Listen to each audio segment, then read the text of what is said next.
ஜெய் ஸ்ரீராம். நாம் நான்காவதாக பார்க்க போகும் தலைப்பு தந்தை சொல்மிக்க மந்திரமில்லை. தந்தையை காண வந்த ராமரிடம் கைகேயி, ஆழிசூழ் உலகெல்லாம் பரதனை ஆள நீ போய் தாள் இருஞ்சடைகள் தாங்கி தாங்கொனா தவம் மேற்கொண்டு பூலி வெங்கானம் நன்னி புண்ணிய துறைகள் ஆடி 7 ஆண்டில் வா என்று எம்பினான் அரசன் என்றாள். கைகேயி இவ்வாறு கூறியதும் ராமர், தாயே, நீங்கள் கூறினால் என்ன, தந்தை கூறினால் என்ன? தாங்கள் கூறியபடி தந்தையின் கட்டளையை ஏற்று கானகத்திற்கு செல்கிறேன், எனவே இப்பொழுதே காட்டிற்கு செல்கிறேன் என்று கூறுகிறார் ராமர். லக்ஷ்மணர், சீதை மூவரும் கானகம் புறப்பட்டு விட்டனர்.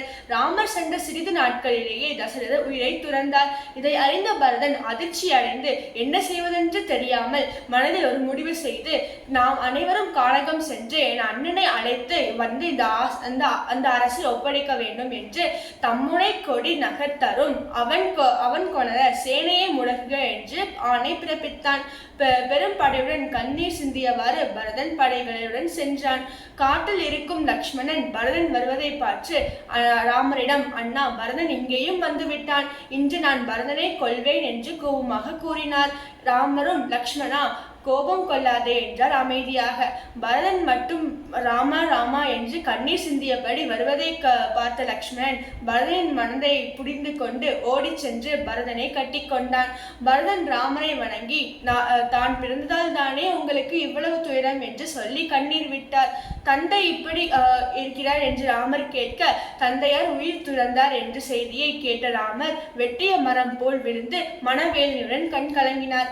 பரதன் ராமரிடம், அண்ணா, எனக்கு இந்த ஆட்சி வேண்டாம், நீங்கள் தான் ஏற்றுக்கொள்ள வேண்டும் என்றார். ராமரும், பரதா, எனக்கு மட்டுமல்ல, உனக்கும் தான் கட்டளையிட்டிருக்கிறார் தந்தை. நீ அரசராக வேண்டும், நான் கானகம் செல்ல வேண்டும், இருவருமே தந்தை சொல்லை காக்க வேண்டும் என்று கூறினார். பரதன் ராமரிடம், அண்ணா, உண்மையான அன்போடு கேட்கிறேன், தாங்கள் இந்த அரசை ஏற்றுக்கொண்டு உங்கள் தம்பியான எனது உயிரை காக்க வேண்டும். இல்லாவிட்டால் நான் இங்கு இப்பொழுதே உயிர் துறப்பேன் என்று கூற, சரி, நான் ஏற்றுக்கொள்கிறேன் என்றார் ராமர். இதை கேட்டு அங்கிருந்த அனைவரும் மகிழ்ந்தனர்.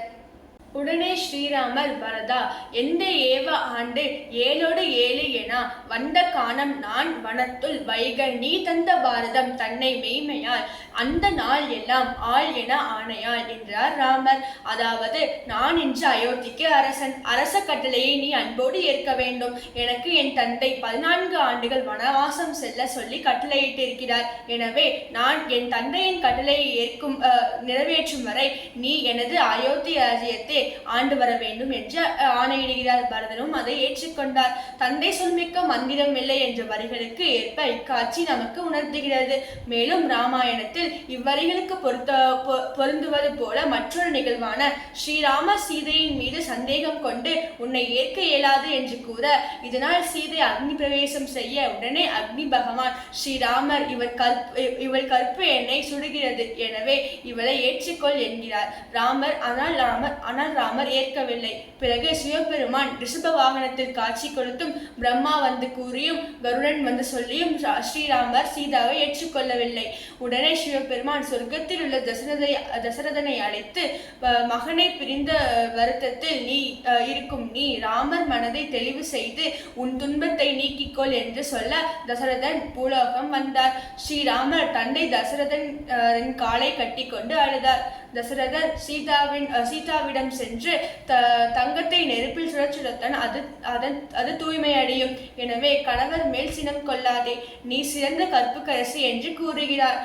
தசரதன் ராமரிடம், நீ சீதாவை ஏற்றுக்கொள் என்று கூறுகிறார். தந்தை சொல்மிக்க மந்திரமில்லை என்ற மந்திர வார்த்தைகளுக்கு ஏற்ப சீதாவை ராமர் ஏற்றுக்கொள்கிறார். ஸ்ரீராமர் சீதா இருவரையும் வாழ்த்தி தசரதர் வானுலகம் சென்றார். இந்த நிகழ்வின் மூலமாக தந்தை சொல்மிக்க மந்திரமில்லை என்ற வார்த்தைகளை நமக்கெல்லாம் உணர்த்தி இருக்கிறார் ஸ்ரீராமர். ஜெய் ஸ்ரீராம்.